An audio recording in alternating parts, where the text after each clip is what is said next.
When I say mixologist, what do you think of? Marion definitely thinks of cocktails. Listen to this interesting episode of Job Tales. My name is Marion Moutte and I live in Lausanne. I'm a bartender mixologist. Like for anybody who's listening to this episode, what is the job of a mixologist? The job of a mixologist is making cocktail, but all around creation. Making your own product as well and explore all the taste and aroma of every single ingredient. How did you come about to do this job? When I was young, I'm coming from Nice in south of France. So when I was young and I wanted to get my own money, I had to find a job. So I started to work in restaurants and I've been through the kitchen, the service, and it's in London I got the first contact with bar.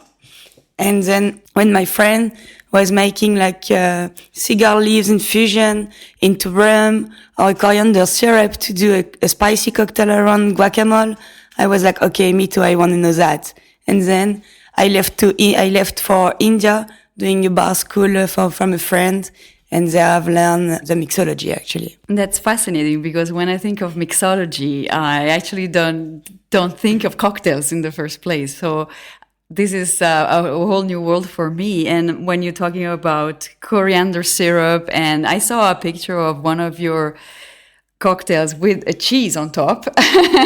So what is the inspiration that you find in doing this job? Why do you like it so much? I like it so much because first is to create a super nice guest experience, and because the creativity is like infinite.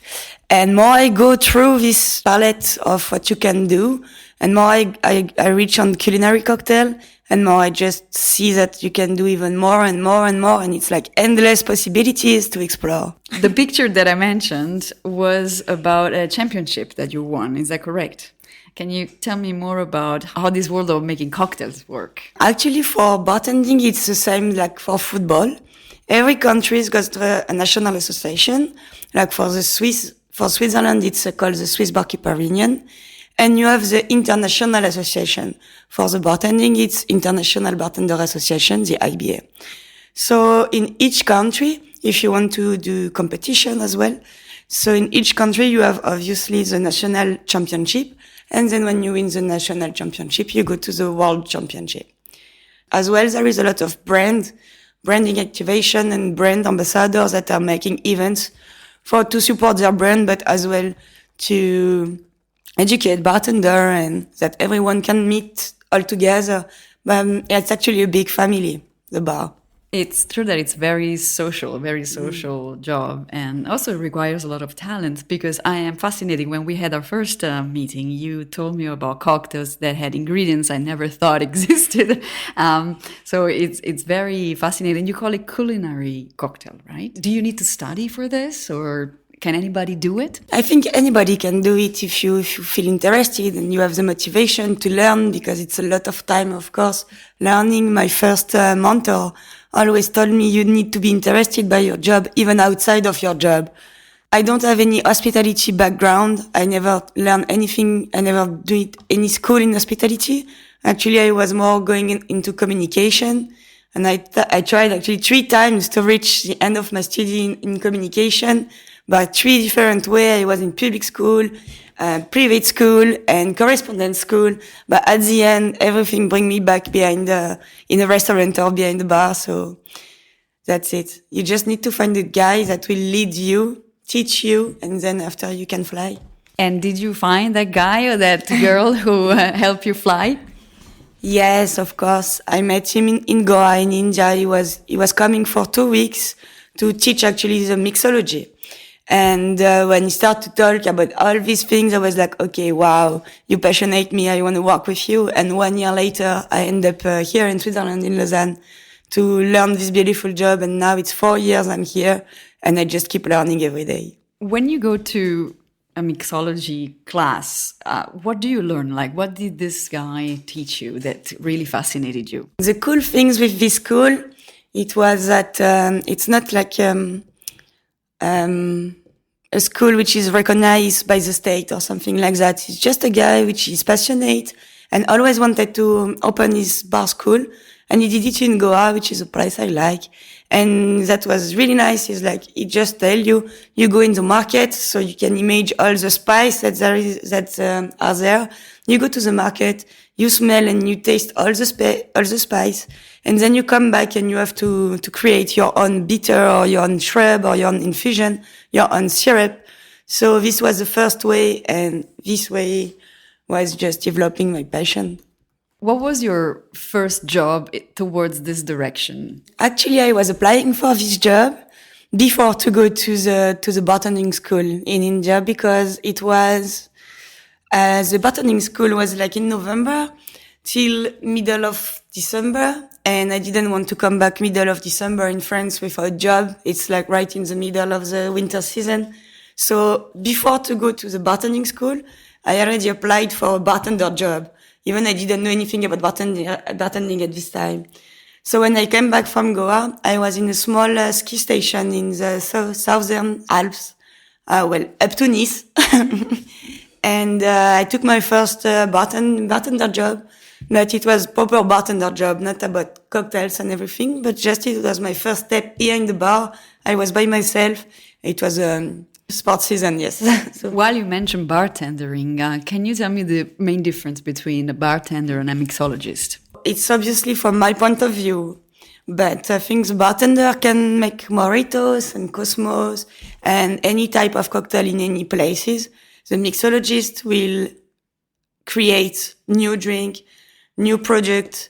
It's really a job about creation. While bartending, it's more about replication. I think it's not the same guest education as well. So guest education. So are there any explorative ways to do this job? Like, is there something other than just making the actual cocktail, or are you seeing yourself also training somebody or teaching somebody like a sommelier would do with wine? So actually, as I said, it's a big family, bartenders and stuff like that. So we are like a community, and one of the important things is to share.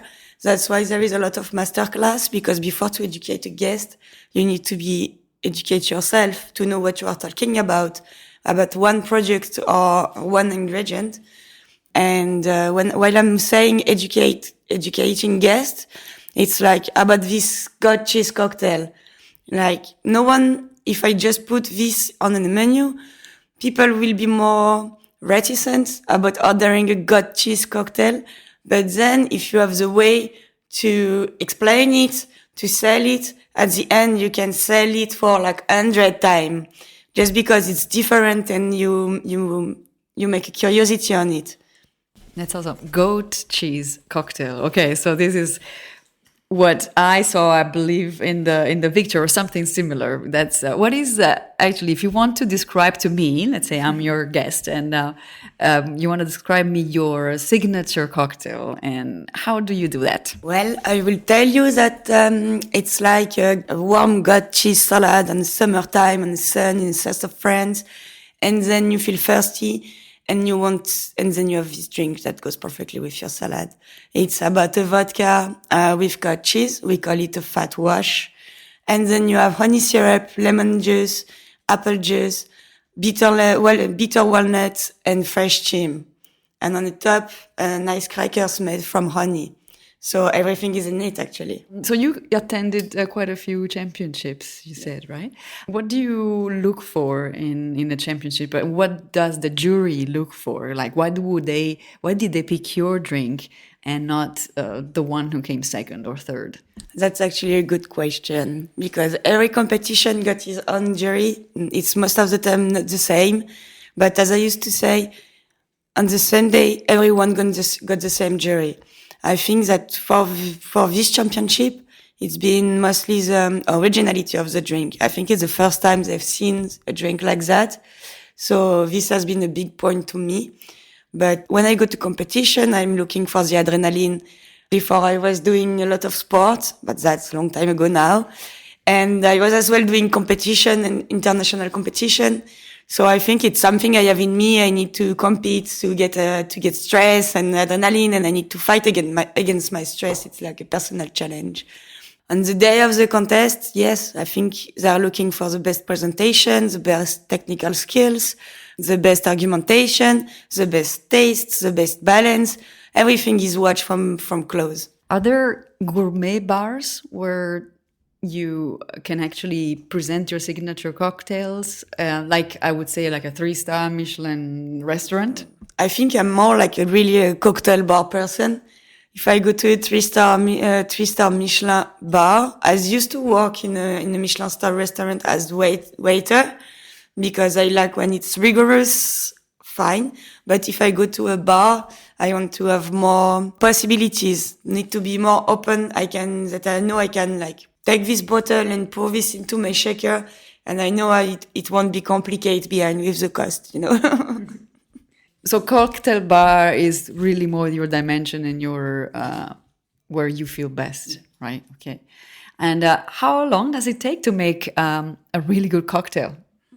I mean, your style cocktail, because I can make a cocktail in like 1 minute. Well, so, sometimes when I think about a drink, it takes me a month to get the final recipe. What I do most of the time, it's really a brainstorming. I'm thinking about all the ingredients I can use, and then I'm looking for everything that can match all together. I'm always trying to find out, to make a round, like my first ingredient will have really, a correlation with my last ingredient, and they go all together, just to get a proper rounded cocktail that makes sense as well. So that's why sometimes it can take a really long time to have something really, really proper. And sometimes you are in a rush because it's like that. And you can create some cocktails like first table and the guest them on. If she wants something like a bit spicy with mezcal and not so acidic. So you're going to make it on the minute. But to make like a signature cocktail, yes, it can take a month to make it properly. So what does your typical work day look like? And I'm talking also about hours, because you were mentioning to me a couple of time frames that are really different from what I am used to. Yes, that's right. If you want to go into cocktails, you have to know that you will probably work at night. It's something that... Yes, you don't see the same people on the street every day because you are on the other side of the day. Most of my days, I start by 4 p.m., 5 p.m. and end up by 1 or 2 or 3 a.m. But anyway, I'm not a morning person. so that's a good point for me. When I've started in a hotel, behind the bar and they tried to put me at 9 a.m., it was not working out. So finish. And so when we start job, first of all, you do the mise en place, which is actually a secret for a fluent and strong service. More you are organized before, better will be your service. And then show time, the guest, and then you make your drinks, you explain yourself. I like to say that when you wear a uniform or an apron, it's like you get into your personage like an actor. And then you take this face, and then you are just this man. You of course have some internal goals inside the company, but that's as well a challenge, and you need to love challenge. What is like a typical character type of a person who wants to enter into this line of job? I think a minimum of creativity and dynamism and motivation will be the best to start this job. What are the best places in, let's say, Europe or anyways in the world where you would say that's the best city to do mixology? Well, I think it's going to be this main city which are actually at the birth of cocktails and mixology that come from the Prohibition. You're going to have London, you're going to have New York, New Orleans as well, I think. Paris is a good spot as well. Zurich in Switzerland, but Lausanne as well, of course. But most of this main area, I used to say that actually, because But bartending is one thing, but you have all the culture behind the culture of the alcohol, which actually is following the human being. From the beginning, you have alcohol in the human being, and it's from even prohibition or gin crisis, from the historic of the alcohol, it's as well went through the historical into the historic of human being, from the market as well. Most of the wine is born from I don't know many years before Jesus Christ, when they were traveling with the grape for month and month with the horses, and grape breaks, and then it makes the yeast out, and then start to make wine. So everything is followed by the alcohol culture, which is as well a point that you need to get into, not only drinks. I think one of the myths is that we are like vampires, as we work a lot at night.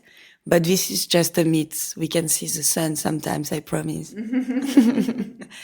And for the people that want to enter this branch, at the beginning, it's hard, like everything. Like when you teach snowboarding or skiing, you fall every time, and then you go back. It's the same for work, for bartending, and for most of job, I think.